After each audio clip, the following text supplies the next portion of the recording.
Hi, I'm David Shelley, CEO of Hachette UK, and I'm really pleased to be here speaking to the Society of Young Publishers. Um, I've been asked to answer a few questions, so here goes. And forgive me in advance for some of the videography because I'm doing this myself and I'm not the best. So apologies if the videography is not that good. The first question is, can you tell us a bit about how you got into the publishing industry? So my journey into the publishing industry was, I guess, fairly standard and not that exciting. I did an English degree, always loved books. I grew up, my parents ran a bookshop and we lived in a flat above the bookshop. So I was very lucky because I had a lot of access to books and I always loved them from a very young age. So I'd say my whole life was really about books, and I couldn't imagine working in something that didn't have to do with books. When I left university, that was in 1997. That time it was very common to do unpaid internships. I'm pleased that's changed now. So I did several unpaid internships at various publishers. I slept on friends' sofas. It wasn't a particularly fun time, but it was very interesting to see a lot of different publishers. And I worked in some poetry presses, Carcanet and Anvil Press Poetry, at HarperCollins and at Dorling Kindersley, where I was lucky enough to be a hand model when I was interning for them. I was young then. I had very good hands, and they as part of my internship, I pretended to water some plants. So I'm still captured in some Dorling Kindersley books, I think. So I did various internships, applied for lots of jobs, didn't get them. And then eventually I did get a job as an editorial assistant at a small publisher, Allison and Busby. The next question is, what was the industry like when you first started? When I first started, the industry was very different to how it is today.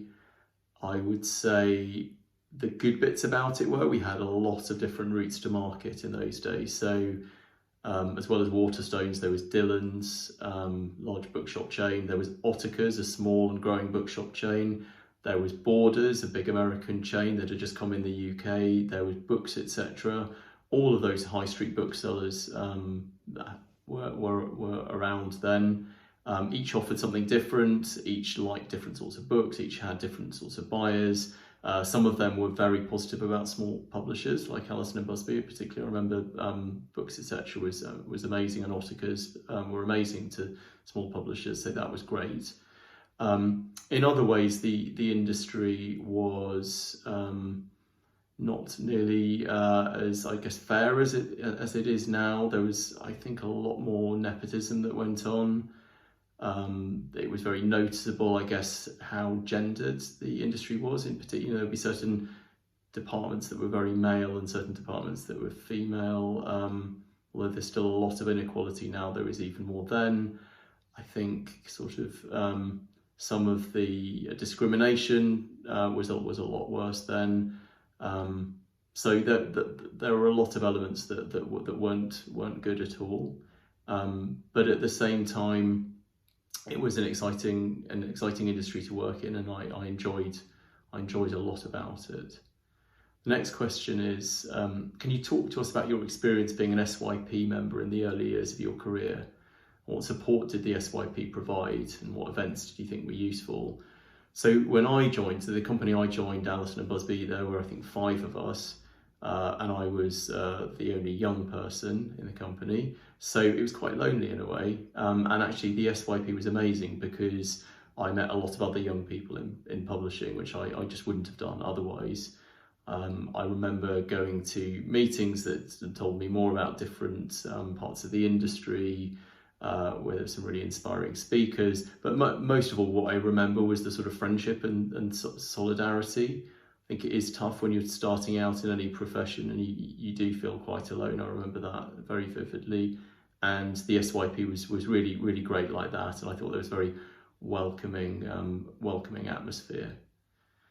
The next question is, can you tell us something about the industry that has changed for the better and something that still hasn't changed but should? I think there's a lot of things about the industry that have changed for the better. I think there's more transparency now about a lot of things, you know, gender pay gaps, ethnicity pay gaps, that sort of thing wouldn't have been thought of then. I think there's a lot more transparency as well about, I think when I started BookScan wasn't there, so that data is something that's come into the industry, and I think we all know where we stand then. I think that's really good. I think there's a lot less snobbishness in the industry. When I remember when I came in, there's a lot of snobbishness about particularly commercial fiction, which I've always loved. And I'm really pleased that has changed to some extent. I think, as I said earlier, I think there are some issues that really haven't changed nearly as much as they should, and I know we're all working on it. But it does feel sobering that the imbalances in terms of ethnicity and gender are still quite stark. I think it's also still a very London and southeast orientated industry, and although there's stuff happening, you know, we're opening offices in a few different locations around the country, and other publishers are as well. I think there's lots more to be done there to make it much less London centric and to understand our readers better, not just the London community. The next question is, do you think it was easier to climb the ladder quickly in your early publishing days as compared to now? To be honest, no, I don't think it was. I remember being really frustrated, you know, for a while when I started in my career. I think that there were and there are lots of barriers in place for to young people climbing up. I think actually now I hope that with a more structured, that the industry then was very unstructured, and it was very about managers deciding what happened depending on their feelings. I think now there are more HR departments, more structure around progression, more appraisals. I don't remember ever doing an appraisal for the first few years of my career, and that would have been very helpful. So I think it was actually quite a tough place to get on, and I knew several people who I was friendly with who dropped out of the industry, which is really sad because there were some great people. So I think things actually are getting better on that front, though I know it's still not easy. The last question here is, can you tell us a bit about Hachette's plans, priorities and vision for 2021? I mean, really at the moment, at the time of recording, we are still in the grip of COVID. So a lot of what we're doing is still trying to make sure that we reach the maximum number of readers for our books. Despite everything that's going on, we're still remote working. We're just scrabbling, to be honest, to keep everything going as normal. I think as things start to open up, hopefully, and things start to get back to normal, I think there'll be really interesting questions about what we've learned from this period and what we want to retain. One thing I've been interested by is some things that have really improved during this time in terms of our acceptance of flexible working, which I think is really going to open the industry up a lot. I think that's great. I think in terms of how we communicate with each other, I think we all know now, although we don't want to sit on Zoom all day, actually video conferencing is surprisingly effective. Video sales conferences are surprisingly effective. I think there's a lot of interesting things that will make us more connected. I was talking to people in our Australian office the other day, and we all felt actually more of a connection than I think we do normally, just because we've been talking to each other more on video, and they've actually seen more of their UK colleagues and we've seen more of our Australian colleagues than normal. So that's a really positive thing. So I think a lot of the priorities will be what we take forward for the future. Another priority will be, we actually saw a big upswing in reading during 2020. A lot of readers turned to books for solace, for information, for learning, for escape, for all sorts of reasons. And we saw a lot of people who didn't normally read start to read. Interestingly, also a lot of studies that showed that children, a lot of parents were spending more time reading with children, which is fantastic. So I think another priority of ours going forward will be, how do we retain those readers? We know from this experience that there are people who have come to books and have discovered how books can change their lives, discovered the magic of books. I think that the task will be to keep those people engaged and actually to find new readers. It's sometimes very surprising when you look at the percentage of the population, the majority of the population does not buy and read books. So the opportunities for us to find new readers for our authors is huge. And that's going to be my overwhelming priority, Hachette's overwhelming priority in the next few years. And I think that's very exciting. So out of all the darkness of the last year, there's this sort of incredible ray of hope for our industry. That's about it from me. But hello to you all. I really hope to see you at a physical conference or something at some point. I've got a real soft spot for the SYP. I remember it very fondly. I remember Suzanne Collier, who was the head of the SYP when I was a young publisher, and it was always really, really good to me. And I know that the leadership of the SYP now are doing the same thing for their membership. So keep up the good work, everyone. You know, and if I have one piece of advice, it's a great industry to work in. Keep the faith, and we want to see a lot of you keep going and progressing in the industry in the years to come. Thanks very much. Hello, I think this is recording.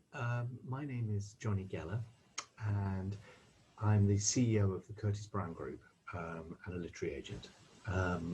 And thank you very much, Society of Young Publishers, for inviting me to talk for a little bit about publishing then, when I started off, and now, and the differences, and hopefully some tips on how to progress in this new world that we're in. So I've been asked a couple of questions, so I thought I would follow those questions, and then hopefully some of this will be relevant to you. So the first question was, can you tell us a bit about how you got into the publishing industry? And my route was, like many in publishing, circuitous and not direct. I didn't just come out of university and dream of being in publishing and get that job and everything was hunky-dory. I came out of university and then I went to drama school and I trained as an actor. And that was really where my heart was. I wanted to be a director and an actor. And after a few years, I realized it wasn't quite as easy as it was at university or drama school.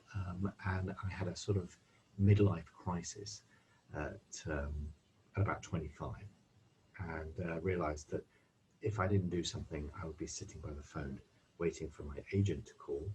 And at the same age, well, in 10 years' time when I was 35, and I just wanted to have more control of my life. So I really thought about where are my passions and where are my skills? And to be honest, my skills, because of being an actor and an out-of-work actor, were very much about selling. I was very good at it. That's how I used to make money while I wasn't acting. And part of acting is selling anyway, it's performing a version of yourself to people.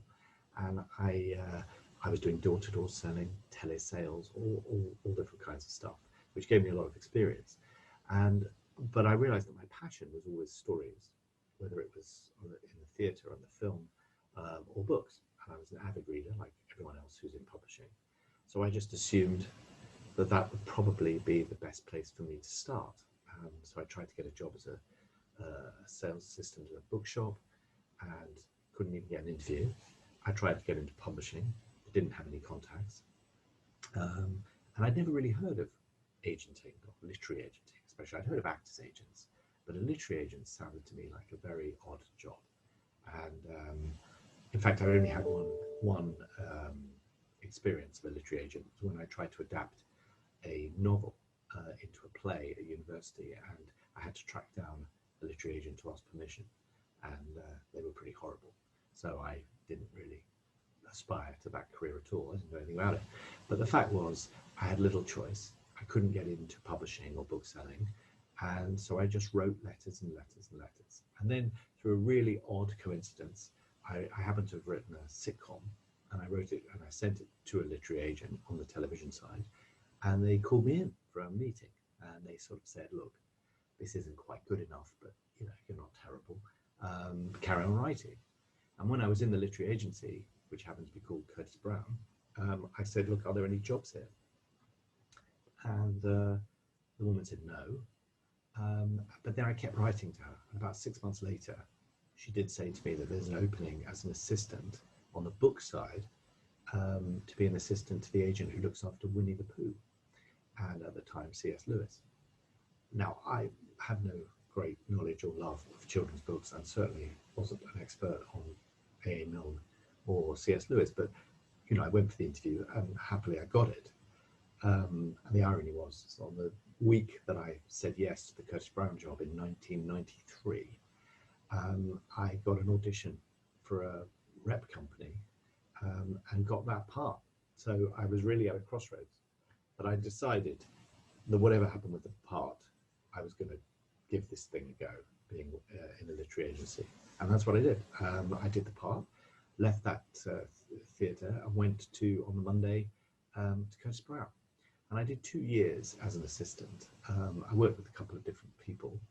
And what I discovered very quickly was that this is an environment I really enjoyed. It was with writers. It was, the world of books, all those books that I'd read as a kid. Some of them were represented by Curtis Brown. It was a very different organization. It's very kind of old-fashioned. It was quite small. I mean, it's big in the sort of terms of literary agencies, but when I joined, there was probably about 38 people, and now, well, as of last year anyway, there was about 250. So we've grown into a very different beast than we were when I was an assistant. I was on reception, and I was really typing up letters, and I was doing everything to do it. And then, to cut a very long story short, my boss at the time left, and he said to me, look, I can't take you anywhere because I think you've been an assistant long enough. See what happens at Curtis Brown. And of course, nobody offers you really anything in agenting. So I essentially went to work with no job for a couple of months. I was really just hiding. And I remember, and I was scouring what was called then the slush pile, which was all the unsolicited manuscripts that were hidden in a huge cupboard. It was basically a wardrobe where people hung their coats, and underneath it were just hundreds and hundreds of manuscripts. And I just looked at them every day, and one of them really appealed to me, and I read it, and I thought, what have I got to lose? And so I called the author up and said, I really like this book, and I'd like to represent you. I'm at Curtis Brown. And he was so thrilled because he didn't care who I was. He just cared the fact that an agency had responded to him. And I basically called up 4 publishers and said, I'm the new agent at Curtis Brown. You haven't heard of me, but this book is a brilliant sort of cross between Ian Banks, who was very big at the time, and something else. I can't remember what I pitched. But essentially, the story was a guy who stumbles on his old school reports, and it triggers a kind of psychotic episode where he decides that he's going to take revenge on all his school teachers. So each chapter is a different subject, like geography, maths, and history. You learn about the subject as he goes and exacts his revenge on these school teachers. And it was very dark and funny and clever and well structured, and you could pitch it quickly. So I sent it to those 4 publishers, and then I went away that weekend. It was a bank holiday in 1995. I remember it very clearly because on the Tuesday morning I came back, I found my answer machine light sort of flashing, and there were 4 messages from the 4 publishers, all saying they loved the book and they wanted to preempt. I didn't even know what preempt meant, so I had to ask a colleague. And next thing I knew, I was conducting an auction, which by the end of the week had netted the author about £500,000. And back in 1995, it was a lot of money.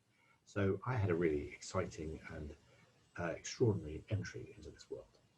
And from that moment on, I was completely addicted to being an agent and to making it work, and for me to, So in terms of, that's how I got into the publishing industry. I was never really a publisher. I mean, I worked actually before the Curtis Brown thing. I did have 3 months working in the marketing department of a academic publisher, a business publisher called Kogan Page, and I thought I was doing very well, but they sadly let me go. So really, Curtis Brown was my last chance, and I've stayed there ever since. And now I'm the CEO, so it's been a slightly strange story. But I would say then there were huge opportunities for younger people because they were so ignored. You know, in the 90s, it was very, very much a world of publishing. It was about contacts, who you knew. It was about the word of an agent and the word of the publisher. They would have lunch and they would agree that this writer is wonderful, and there would be a deal struck. There were no auctions really, and there was really no prospect of young writers getting a look in. It was all about the established names. And of course, it was a much smaller industry because there was no supermarkets really involved, and obviously no Amazon. So what you had was the power was with the publisher and the bookseller, and the agent, you know, could do as much as they could to try and negotiate and leverage. But really, I was very frustrated with it. I thought it was a very archaic business, and very self-satisfied and very cliquey. And talk about diversity, I mean, there's literally no diversity at all. And I felt very much like an outsider. I had no connections in publishing. I found when I went to these parties, very alienated from a very particular kind of Englishness that was prevalent at the time. And so that was the negatives, which I think have changed. But the positives were there was a huge gap in the market for debut novels, younger writers, new voices.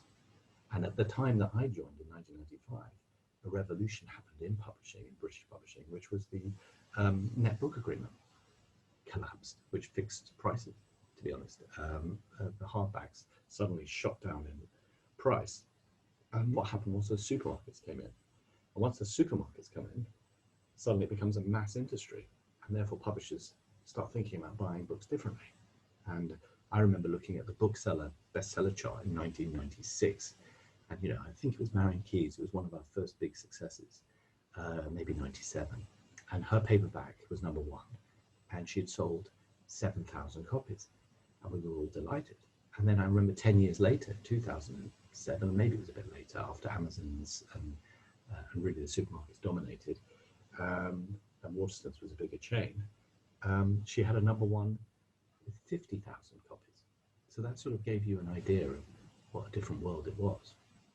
But it was definitely a world of opportunity. And, you know, I think publishing, however snobby it can be and exclusive, it's fundamentally a business, which is about opportunity. And if you open a door and give someone an opportunity for a bestseller, they really don't care where it comes from. And I know that publishers get very frustrated with agents because some are professional and good and know what they're doing, and many are not. But the fact is, where a good book comes from can come from either. So a publisher is torn all the time between tolerating relationships with people who don't know what they're doing and managing relationships with perhaps bigger agencies who do. But that's always been around. But I think it's definitely professionalizing a lot more. So to go back to these questions, I think I've described how it was when I first started and how I got in. Can you tell us something about the industry that's changed for the better? Well, as I said, I think it's less exclusive. I think it's still got huge obstacles and problems about this notion of gatekeeping and diversity in employment. I mean, it's interesting on the being at Curtis Brown, it's an agency that's as big in talent and film as it is in books, even though books has been the place that it's been the most established. And I would say that the diversity of clients on the talent side is much greater. So it's our job now to, as it always has been really, is to find writers that are outside of our bubbles. And the best way we can do that is to try and hire in the best possible way so that we can reflect society better. And then push, you know, the envelope and to keep putting pressure on publishers to take risks. because it's in the nature of publishers that they need to take risks, and what they perceive as risk is different from what an agent perceives as risk. A publisher may feel like a banker, that they're putting money into or a private equity firm, they're putting money into a business, i.e. a brand or an author, and that's their risk. Whereas for me, their risk is putting money into something they don't know will work, but they just have a feeling. And that's where young publishers can make their most impact, because that's what the gap is. Where is the source of new coming from? How do we tap into it? And how do we empower people to drive it through? And that age of maverick publishers who were very eccentric and drank at lunch but had wonderful taste has definitely had its pluses, but had a lot of minuses, and they stopped a lot of people progressing, and it was very amateur, to be honest. So we have to find a middle ground of professionalizing a creative industry, allowing maverick and more creative approaches, but also delivering real results for both the author and the publishing bottom line. There's another question here. Do you think it was easier to climb the ladder quickly in your early publishing days as compared to now? Well, I think there's two answers to that. There's the personal answer and there's the objective answer. The personal answer was, for me, I had not succeeded as an actor, and that was my dream. So for me, I had nothing to lose. So the only piece of advice I would give anybody who's starting off or is young or is frustrated at a certain point, possibly in their 20s rather than their 30s, I would say, just remember you have nothing to lose. You know, when I have colleagues at the agency who are worried about sending books out, that if they get rejected, it will ruin their reputation. And I always think, well, they don't have a reputation yet. Reputation is something that you build over years. And to be honest, you're only as good as your last book anyway. I still feel that. I've been doing this 28 years. And every time you don't sell, it's wounding. And every time you do, you get a little bit of confidence to move forward. So I would say that there is definitely a personal issue about publishing where you have to just take it on board and go for it, and stop worrying about yourself and worrying about your reputation and worrying about things like that stop you. So I think that probably made it easier, but I think what's harder now is it's very hard to launch debut novels when Waterstones, especially during their lockdown, is essentially not working at its full tilt, when really discovery of more challenging books is much harder, because it's essentially book buying is now supermarkets and Amazon. It feels like it's reduced to its basic core. So people are returning to books that they identify immediately, or are connected to a brand, or on television, or connected to a long-standing relationship with an author they trust. So this middle period of young new, where I had absolute free reign in the mid-90s, because A, there were not many young agents, and B, there was a hunger for the new. The other thing to say was that in the 90s, there was a thing called, book track, whatever it was called, where essentially every time you sent in an author to a publisher, they would look up the numbers and see if the last book had tracked down, and therefore the advance was go down. And they weren't really thinking about, well, what is this book in and of itself? How could it sell?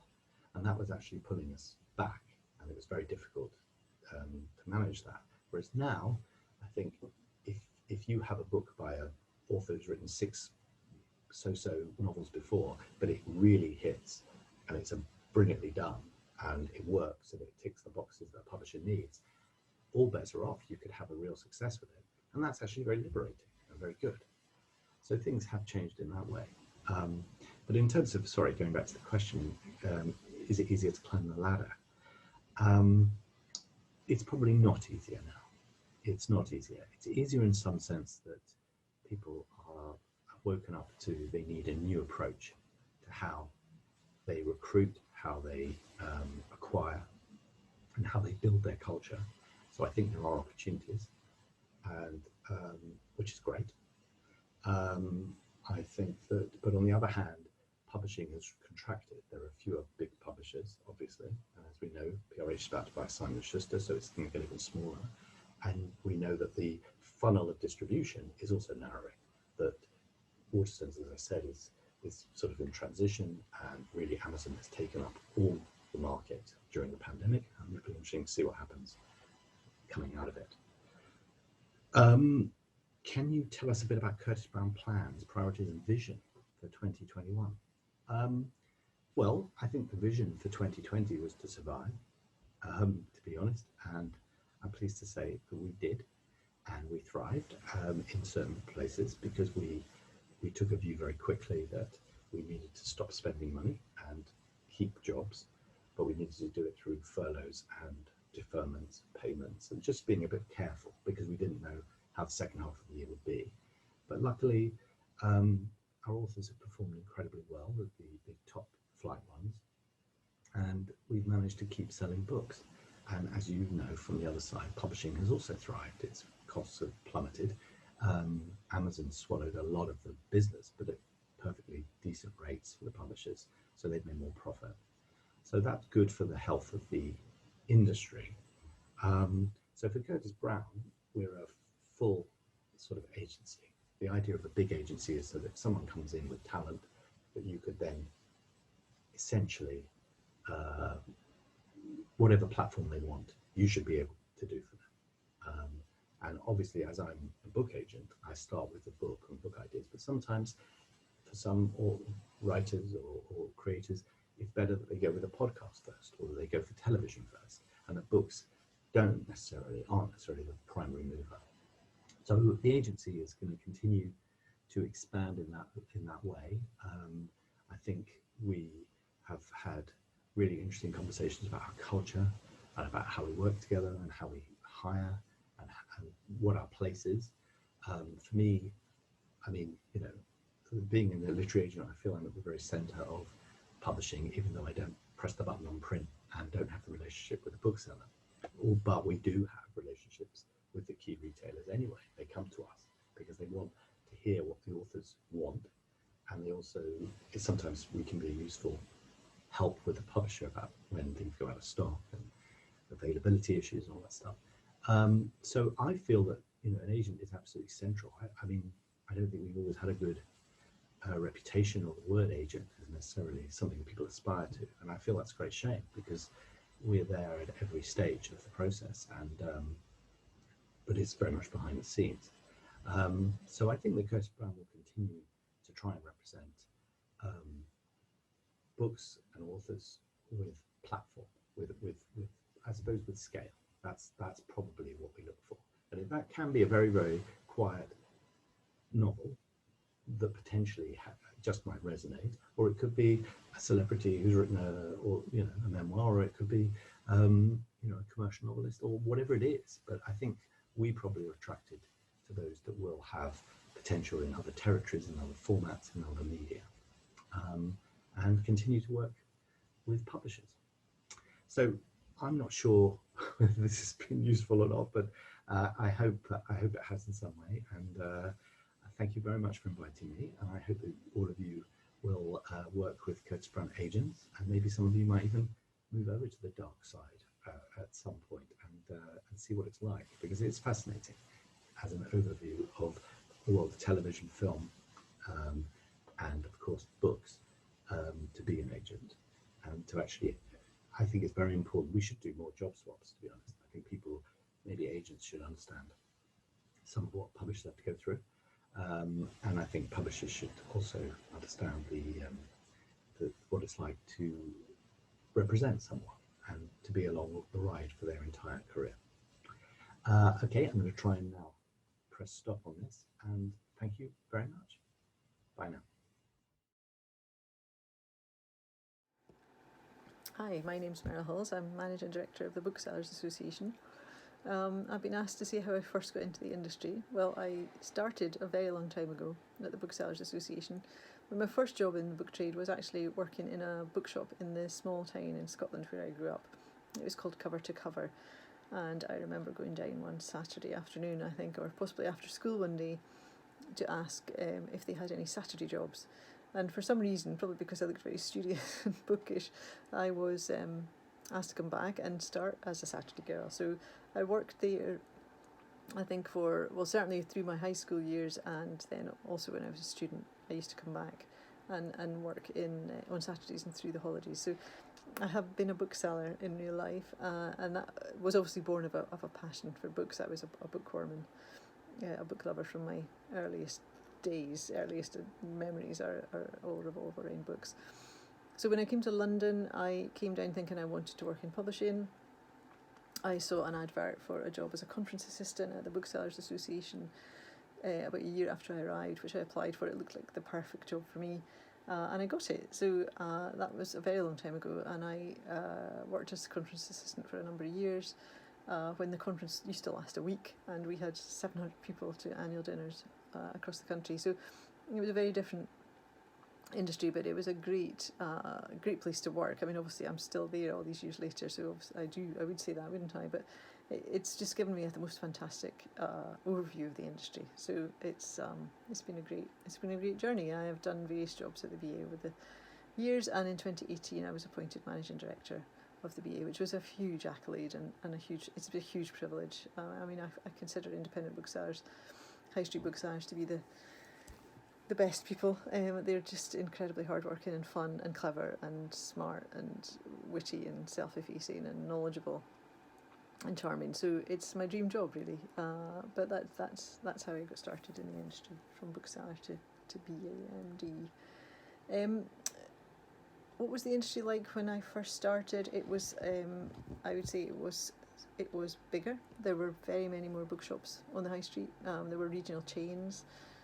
I think publishing was probably bigger. Some of the companies that are imprints of conglomerates now were standalone companies. So I think there were very much more people around. It was very much less automated, I guess. There were more of everything. There were more wholesalers, there were more publishers, there were more booksellers, there were more people. So that's a big change. I think it's shrunk as the commercials have gotten more demanding over the years. And of course there was no Amazon, so having Amazon in the mix has made a huge difference to the shape of book selling, certainly. So that's an enormous difference. So things that have changed for the better, I think booksellers are defter now, for all that there are fewer of them, and we've seen a great decline in the number of booksellers. As I said, the regional chains like John Smith and James Thin in Scotland, Ostix in Yorkshire, Sussex Stationers in Sussex, they all went by the wayside. Sheraton Hughes, there was a lot of conglomeration, and Ottakers, Methvins, these names will be familiar to those that are as old as I am. So that has been a massive change. I think those booksellers that have survived the last 20 odd years have got defter, they've got more business-like, they've got much more focused.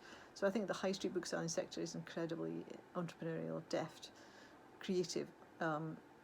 It's dynamic. It's populated by very vibrant people inside the chains and in the independent sector. So I think that's changed, and I think they're probably much more commercially astute, possibly, than they used to be. So I think, and I know comparing independent bookselling, particularly in the UK, with other countries that I've been to, the shops in the UK stand up against the best in the world, and they run very lean businesses. There's no fat on any of those businesses, so they work incredibly hard. They're incredibly effective. And I think the supply chain's gotten much better. It's gotten more automated. We digitised it and automated it very early on because of the benefits we had around the portability of books, I guess. And I think one of the things that's not changed but still does need to change is obviously in the diversity space. I think bookselling and publishing both suffer from a lack of diversity. I think where publishing can make changes because they tend to be focused in city centres, say, where they can make it easier for people to, you can set up diversity schemes to help diversify your workforce. It's very much harder when your membership, as ours is regionalised and it's all over the country. Bookshops very often thrive in more affluent towns which don't necessarily have racial diversity or socioeconomic diversity. So it can be hard to reach communities that you don't already know, and it can be hard to affect your workforce in that way as well, because you have to be able to attract people from different communities and different demographics into your business. So clearly there's a lot of work still to be done on diversity. So that's definitely something that still needs to change. And I think we need to continue to green the book trade as well. There's no question that we're not nearly as sustainable as we probably should be. Asking the question about whether it's easier to climb the ladder now than it was when I started in the industry, I don't know the answer to that because I've been at the BA for so long. I've never had to worry about that. But I imagine it's much harder now because there are fewer jobs, there are fewer people.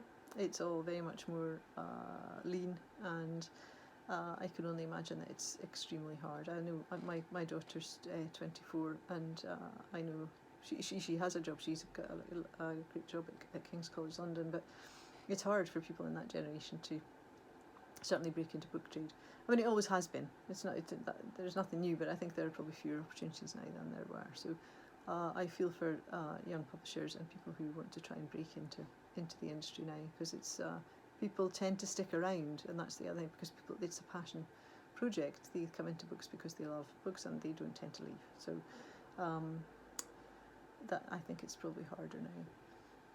So the retail landscape, as I said, I think it's changed out of all proportion. The arrival of Amazon was colossal. We didn't know it at the time when it arrived in 1995. Catastrophic in many ways. It hollowed out the independent sector. We lost more than half of our booksellers over the ensuing 22 years. That started to recover again about 4 years ago, pre-COVID. And we've lost lots of the chain. So people who've come and gone, Books etc., Borders, Sheraton Hughes. I've mentioned some of them earlier. The regional chains, the wholesalers that were around, Barnacoats, THE. So the retail landscape has changed out of all proportion. I think and that's had an impact on consumer attitudes towards books. I think books are incredibly good value. I think that any sense that books need to be discounted or sold off cheap is misguided, because I think actually they represent incredible value. There has been price inflation, which is not helpful. I think publishers are guilty of putting up prices in order to discount, or they certainly used to be guilty of doing that, probably less so now. But I think that there is a sense that a beautiful book is a thing of beauty and something that's very valuable. So I think retail is unrecognisable. It's very much more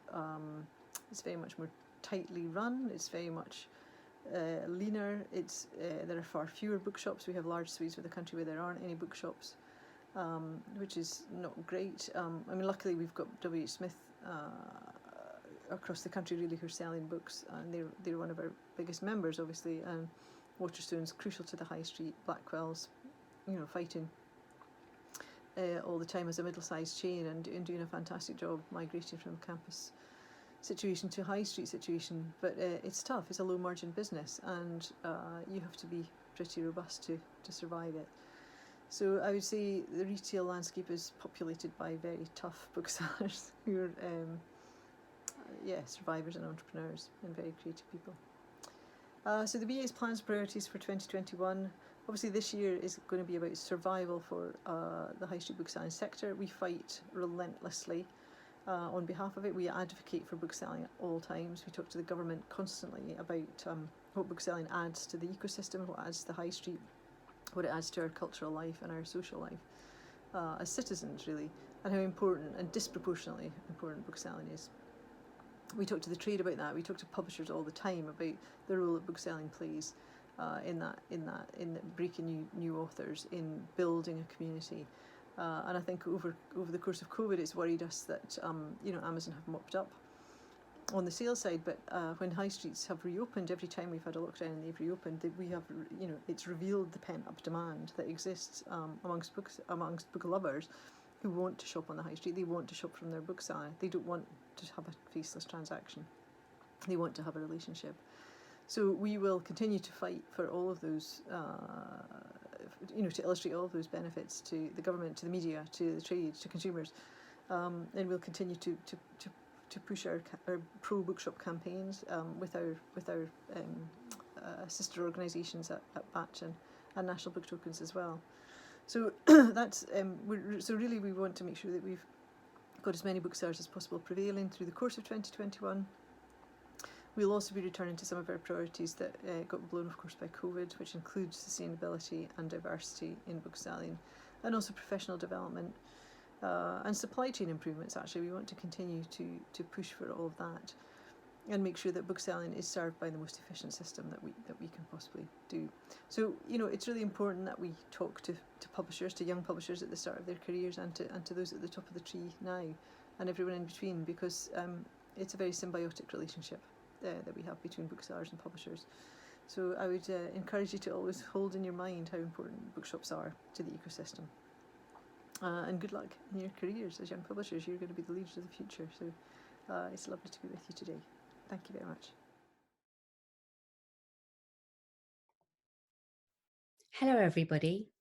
I hope you've all been keeping well in these strange and interesting times. I'd like to say a big thank you to the SYP team for inviting me to this conference to share some of my experiences of the publishing industry a decade or two ago. In fact, I think it's almost 3 decades since I first joined publishing, which is quite frightening and discloses how old I am. So the first question I was asked was, how did I get into publishing? Well, I arrived in the publishing industry very much by chance, which in itself is unusual. Now, as a child, money was scant, and so we didn't go on summer holidays. Instead, I'd visit my local library, borrow my maximum quota of books, and lock myself in my bedroom and escape. Stories allowed me to dream, and they opened my eyes to possibilities. But at the time, I didn't realize there was such a thing as publishing, or that a career working in books even existed. All I knew of books was that I read them and loved them. It was only a few years later that, having completed my arts, humanities, and theatre studies degree, that I found myself at a crossroads. You know, by chance, I ended up interviewing at Macmillan Publishing for a role in their special sales department with absolutely no knowledge of the incredible world I'd stumbled into. Luckily, my passion and enthusiasm for books shone through. I landed the job, and I haven't looked back since. So the next question, what was the industry like when I first started? Well, while I was excited to start my career in publishing, I'll confess the early days were slightly challenging. I found myself at unease because no one looked like me or spoke like me. I desperately wanted to fit in and was not comfortable with the idea of being an outsider. I can now confess that I secretly decided to take elocution and English grammar lessons. But luckily for me, very quickly, the job began to consume me. Because I knew nothing about publishing, I made it my business to read every single sales report and every single document that passed my desk. I built up my understanding of the business and then secured myself a promotion. I was now no longer just office-based. I had my own sales accounts, so was up and down the country meeting retail buyers who I did connect with. And so I no longer felt the need or indeed the desire to conform. What I do regret is not joining networks like the SYP. In fact, if I'm brutally honest, I didn't even know they existed. I believe that they're hugely important for networking, but more importantly, for peer support. I also wish I'd reached out to someone to mentor me, but again, I didn't connect with anyone that I could relate to, or I didn't have any role models that inspired me, so I didn't do it. But now I mentor people because I know how important it is to have that support, someone who you can reach out to, who will help you navigate around problems and issues that you're going to encounter in your career. The next question was, can you tell me something about the industry that has changed for the better and something that still hasn't changed but should? Well, lately, the publishing industry has really started to wake up to the challenges around diversity and inclusion. George Floyd's death was brutal and senseless, but the Black Lives Matter protests have been powerful catalysts for change.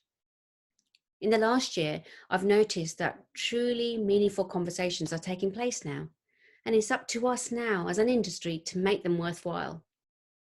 This is where we haven't seen enough change yet, and it's why we at Bonnier Books UK published our first diversity and inclusion report this year. We're committed to putting our words into action, and we're going to be measuring and openly publishing our progress annually.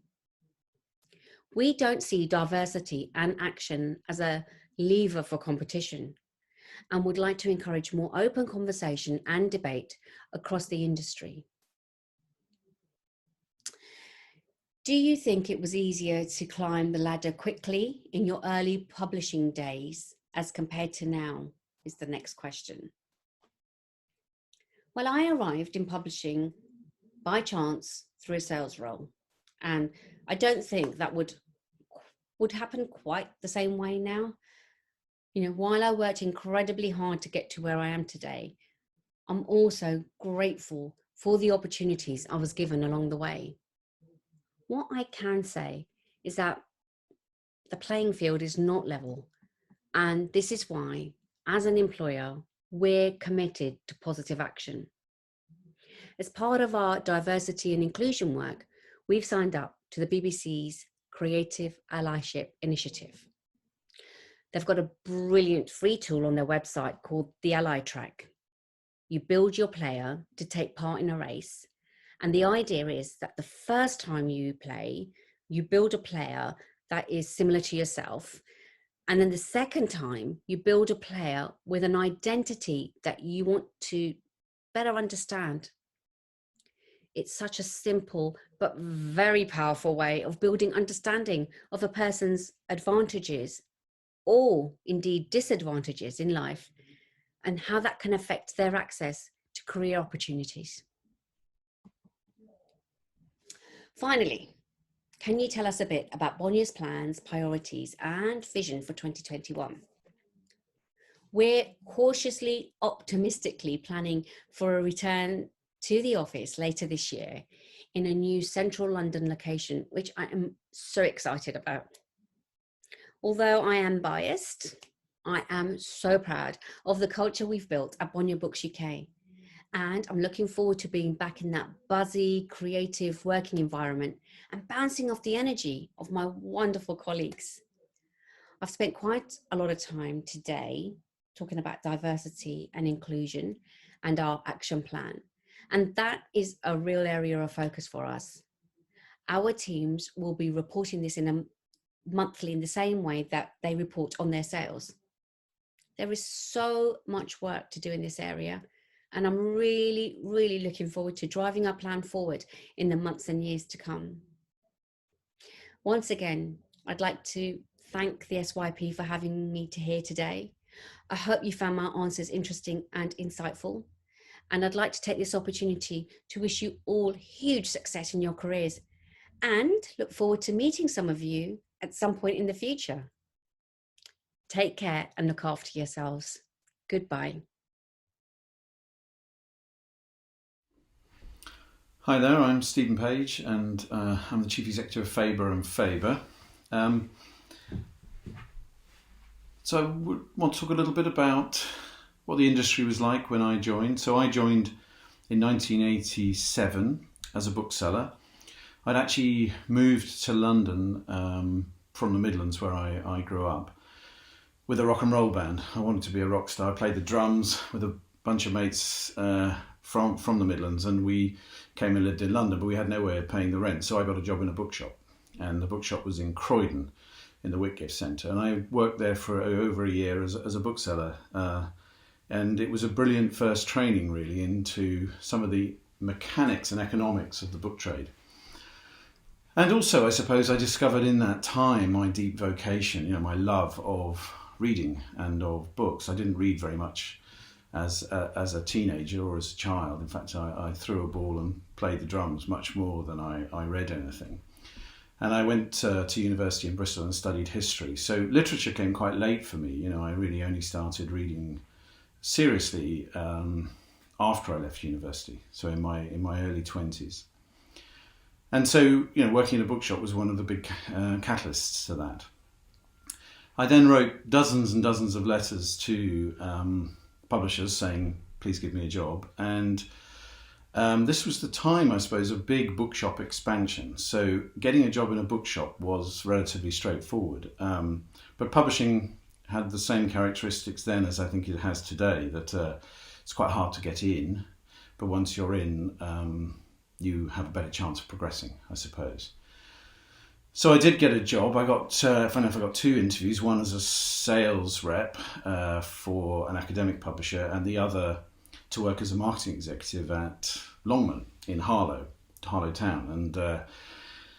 And there was a marketing executive bringing in books on personal computers from the west coast of America, a list of books under the brand name Cybex. And this was just at the point when, you know, the personal computer boom happened in the late 1980s. And books were a big part of that boom.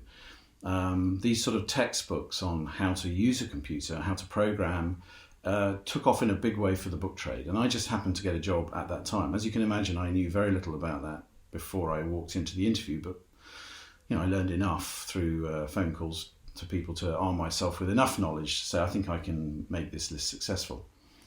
From there, I moved to Transworld, doing roughly the same thing, but after a very short space of time there, the list I was working on was sold to Random House, actually. And I was asked to get another list or I'd lose my job. And I went out and found that the Dummies list, bright yellow books, which were much more mass market versions of the lists I'd been working on at Longman. Well, I went to America and persuaded someone to give us the license. So at Transworld, then I was sitting on this list, and that meant that I sat within the sales department. And that perhaps is the most formative experience of my early time in publishing, because in the early 90s, this was, you know, as I say, there was a huge expansion of bookshops, multiple chains, and there really weren't enough salespeople to go around to actually look after the head offices. So alongside doing what I was doing, I was also given the role of looking after Ottakers, who were a reasonably newly founded chain, along with Hammocks. So I had 2 book chains to look after. And from there, really, I was surrounded by sales colleagues, and I just learned a lot about how you create value and how you sell and how you package and what the economics are of publishing. How do you turn a profit? And that really was, and then my big break came when I went to Fourth Estate in 1994, very small independent above a bicycle shop in Westbourne Grove in those days. But it was a platform from which I and my brilliant colleagues at the time could slightly tear it up and be a sort of rebellious literary business. And that was much closer to my own heart and where my reading was.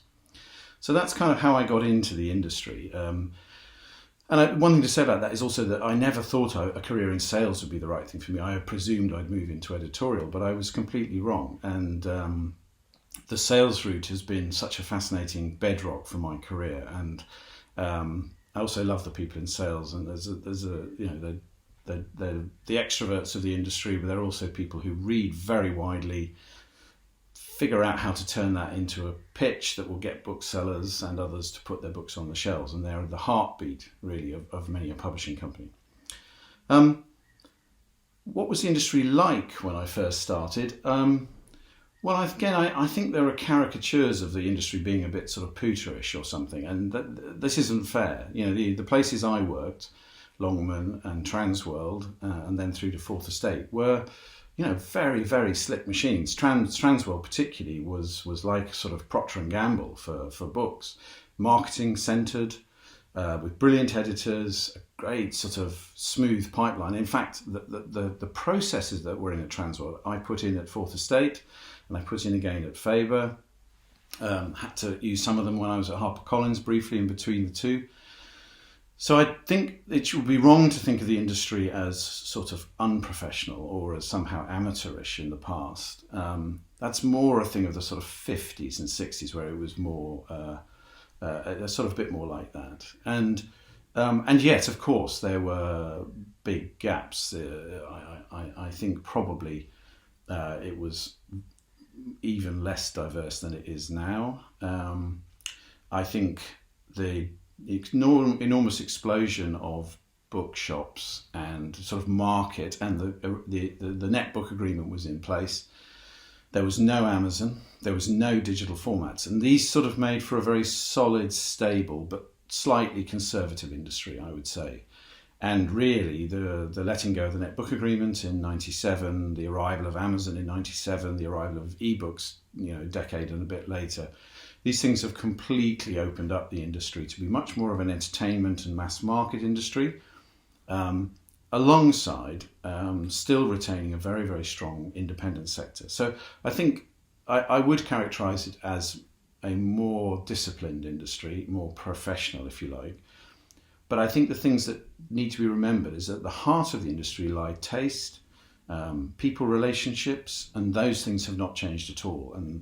And people were really good at that then, and they're really good at it now. But what has perhaps changed for the better? Well, I think, personally, I think a sort of transparency around many issues.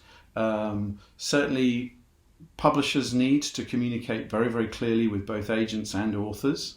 I wouldn't say we're there yet with that, but I think that's become much better, much more transparent understanding of the different roles and the value of those roles. I think the conversations around marketing are probably the biggest transformation, and that's come very much hand in hand with the digital age. I think we understand ourselves to be an industry that has to compete with other entertainment industries. So we need the skills, the budgets, the people who can create extraordinary campaigns. And I think the arrival really of event publishing and big book publishing is something that wasn't around when I first joined the industry so much, but is very much now, whether it's for a literary writer, for a vlogger, whether it's for a cookery writer. We have become much more expert in landing big, global media events as books. And I think that is an absolutely key part of the future of the industry as well. So things that haven't got better, I would say, evidently, we've been slow in managing to make the industry as diverse and inclusive as it should be. And unfortunately, this is a conversation that began a good 20 years ago, 15 to 20 years ago, I suppose. And the great shock of the summer and the Black Lives Matter movement was to realise that those of us who thought we were on a path that would create the change we required, that we were not going to get there. And this was very, very disappointing for the leaders in the industry, of which I count myself as one. And so I think that the very renewed efforts, and at Faber, for instance, we have a brand new diversity inclusion plan. It is understood much more clearly that whatever our intentions were and whatever our strategies were, that actually the culture of the company and the industry need to be much more alert to how we come across, how it is to join our industry, how it is to join a company. And I think these were things that were not as clearly understood even 2 or 3 years ago. By the industry itself. I'm sure it was understood by others, but we had not managed to make that part of our story. It makes me optimistic for the speed with which change can now come about, albeit that given that there's not a large staff turn happening right now, that the workforce side of that it is proving to be slower than any of us would like. But I am optimistic that will now change, and that will be entirely for the better, and for many reasons. I mean, a core reason being that is how it should be. It's just simply ethically, morally the right thing to do, and we were failing to do that, which is why it was so disappointing and painful, I think, to realise that for all of our intentions, we were failing to do something that is morally and ethically important. But secondly, obviously, as an industry, we want to approach reading and books and publishing with the widest possible lens. The industry remains, to my mind, a deeply vocational industry. staffed by vocational people who believe in the nourishment, the enrichment, the power of reading, not to mention the crucial central importance of literacy in the lives of everyone in our society. And so these issues, I think, have to come much more centrally, and if we do that successfully, of course, there is the added boon that it will, of course, make us not just an industry that keeps up with society, which we have to, otherwise we really will fail, but it gives us the opportunity to imagine the industry having even more impact and being a much broader, more open industry that is more successful. And when I look ahead at what the industry has in front of it, I feel extraordinary optimism. I was speaking to the co-chairs of the SYP about this and just saying, I sort of wish I was 26. I mean, obviously for many reasons, but I'm 56 now, and I look ahead to my remaining years in the publishing industry with enormous excitement and optimism, and no shortage of challenge of saying we have to change the industry now. You know, it is absolutely non-negotiable to leave the industry in any way that resembles the industry that it once was. That said, it excites me so much to think of that industry that we are now on the route to building. And I really believe that the policies being adopted across publishing by different publishing companies, across parts of the creative industries as well, that this will lead to a far greater representation of all backgrounds within the industry, within the work we publish, within the readers we reach. You know, there are so many ways to look at this that is heartening. And it's a shame that it has taken so long, of course, deeply disappointing, but it does lead to me being really optimistic and excited. And that's obviously a central priority for Faber. But I suppose looking ahead, what else makes me optimistic? Well, you know, when I look at the last 5 or 6 years and what an extraordinary boom period it has been for publishing, bookselling, reading, writing, the interruption of this last year and the difficulties and the obstacles of the pandemic, my optimism is that really reading and writing has come through this last year as extraordinarily central and essential parts of the lives of this society and societies around the world where we are able to publish and take our books. So in some ways our vocation has been underpinned over the last year, and what's more, our product, you know, whether it's a physical product or a digital product, has been so resilient to the point where I read in my bookseller this morning that Hachette have just announced record results. And there is something to be built on here, because there's been an acceleration during the pandemic that may not have happened had we not gone through the last year. And the main areas of acceleration have been structures in the market. So I add among that the addition of more multi-channel retailing, being the relationship between Waterstone's estate and its .com business, between independents and bookshop.org, the reliability of home shopping, online shopping for the population around many things, and of course Amazon being central to that for books and many other items. So that development in the market, which supports the high street especially, because the high street is central to our success over the last 6 years and needs to be central to the future. That sort of multi-channel retailing suddenly coming about was a specific outcome of the challenge of the last year.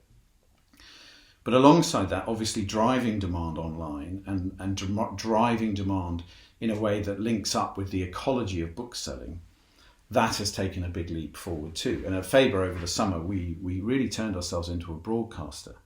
And managed to push a huge amount of content into the world. And it's content marketing, but it's also brand conversations. So, this industry that I want to see in front of us, which is one that is far more diverse, far more transparent in its behaviour, alongside one that is expert in the ability to create interest and eyeballs online, alongside a retailing base that has managed to find its way to be more multi-channel, then marries up with the two other things that I really believe matter in the future of the industry. And one is writing. What is being written is thrilling and exciting for readers, and has remained so. And if anything, I feel over the last few years as a reader, I am so well served. I'm so excited by the things that I could be reading. Alongside that, the formats around reading have expanded into listening as reading, and the digital audio aspect of the market is really brand new in its structures, in a way that ebooks are a format of reading, but listening as reading digitally is brand new because of its opportunity for unabridged, so complete works being affordably taken to people online. So I feel like we've got new formats, we've got amazing writing, we've got all these other things. But then the last thing to say, and I'll end on this, is that I think the industry is more ethical, and I think it needs to be, because I think its consumers are more ethical. Perhaps my generation of publishers were more political in a sort of party political way, in a left and right sort of way. But I think the generation coming into this industry, as they are into society, are very, very passionate about some of the really major issues facing us. And at the heart of that is where the questions around representation of our societies come from, and all the other defined characteristics. It's where the environmental movement comes from, and as an industry we need to get our act together to be as sustainable as we can, as quickly as possible, and meet that net zero targets, but quicker perhaps than others. But also I think in our ability to develop and reward our staff, and all of these things coming together make me feel that there's a sort of opportunity in front of us to be a supercharged part of the creative industries. The fastest growing part of the British economy is the creative industries. It is where we have real power in the world, and it's something I'm very proud to be part of, and I'll hang in there as long as I can to be part of this future vision. So, thanks.